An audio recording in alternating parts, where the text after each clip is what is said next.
like go back to the beginning, really. Go on. So when you were younger, how did you get into boxing? Tell us that story. So my dad was like a boxing fan. So he used to watch the big fights that were in America, and then as a little kid, I used to watch it with him. And then I was like, Dad, I could try it out. It looked fun. And then he brought me down to the gym. This was the gym we came to.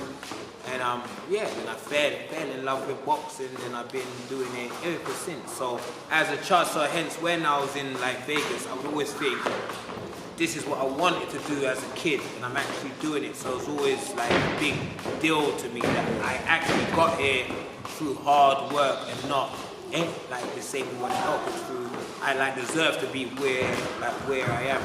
So it's cool. What age were you? 8 years old. 88. Is that when you really started? 1988. It's a long time ago. And what was the? 30 years. Can you remember like the first boxer that you like look up to and thought, you know what, that's? Iron Mike. Iron Mike was the one because he was the guy at the time, and then so he was the star, the man at the time. So Iron Mike, was the guy. And he was the one that like you kind of try to because model he yourself? fought in Vegas. I think he won the title October of '86 or '85, '86. Yeah. Yes, I saw that. And I was like, this looks cool. But then my mum, she wouldn't let me box. She was like, no, you can't fight. But I went on for 2 years or whatever it was, and then my mum was like, all right, try it. But then she told my dad to make sure he don't enjoy it.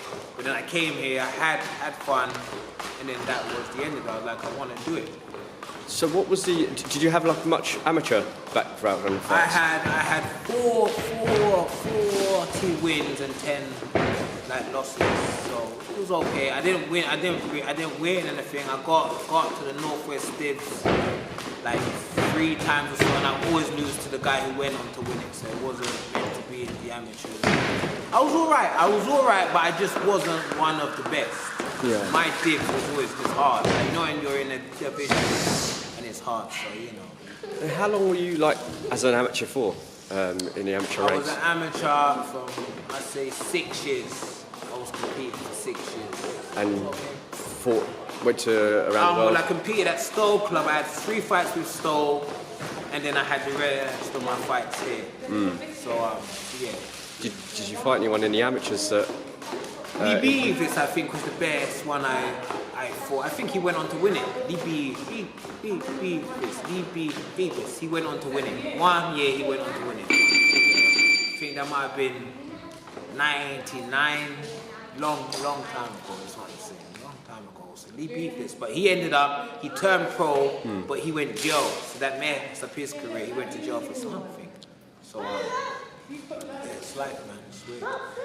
When Lenny Dawes was around as well. So Lee Beavis... He's from our kind of neck of the woods. Lee Beavis, when he beat me in the divs, then he went on to fight Lenny. That's the first time I saw Lenny. I was like, wow, this guy's good. But Lenny beat him, and I was like, one day I got to fight Lenny because they're the pros, because he's very good. So he was very good amateur. But then the year after that, Lee went on the whole way to win it. So Lee was good.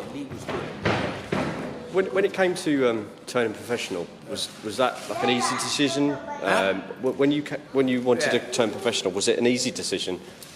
When I wanted to turn pro, like that's what I wanted to do as a little kid, because that was what I was watching, was pro boxing, and my amateur coach here would always moan at me because I would be doing like the pro style, and like, you know, he would like, you're an amateur, like fight like an amateur. So so I couldn't wait to turn pro. And then it was my amateur coach here was saying, I'm not ready yet, I'm not ready. So I think like 2 years went by, and then I asked again and said, okay. So I always wanted to be pro, but a lot of amateurs, even in America, a lot of amateurs don't know it's not sport. Basically, first off, it's not sport because it's about money. So, and a lot of amateurs don't know that side. They just know about just fighting. That's all you do is go up and down America, wherever it is around the world, and you fight. But they don't know from when you turn pro, it's a next ball game. Like, it's about money first and then the sport like second. So that's why there's been a lot of good amateurs that turn pro and they never go on to do anything because it's like another sport. And I suppose you pay everything. You pay your nutritionists, your trainers. Yeah, like it comes out of your money, and I think, yeah, so there's always like amateurs are always saying, Ash, you get this, you get that. But I really like, or they say, how can I? So there was just one amateur just last week here was asking me, he's just turned pro. And I think he turned pro too soon because he's like 20 years old or 21. And he said, how do I get like folks to back me? And I said, like, one, you have to be like an amateur star where you've won stuff, or you've got to be a pro that's doing stuff or winning stuff. And I said, you and I, but you want an amateur star, and you're not a pro star. So you have to wait, you have to back yourself, get the wins to show potential, then you can start asking for anything. But you can't go and say, I need help. Because like you were going to be asked, what have you achieved to date? Yeah. And if you haven't achieved nothing to date, like 9.9 times out of 10 is going to be a no. So, you know, I think these days as well, compared to like when you were coming up as an amateur, say the benefit now is social media as well. Yeah, so you can show you've got some skills and all that. But another thing I'll say, a lot of these like young guys that do all that pretty pads, that don't mean you can fight. Because you can do pretty pads and do that pad record, because you spar and it looks good, that don't mean that you can do that. Because sparring and the fight night is a whole different thing. You know what I'm saying? So it is, you know.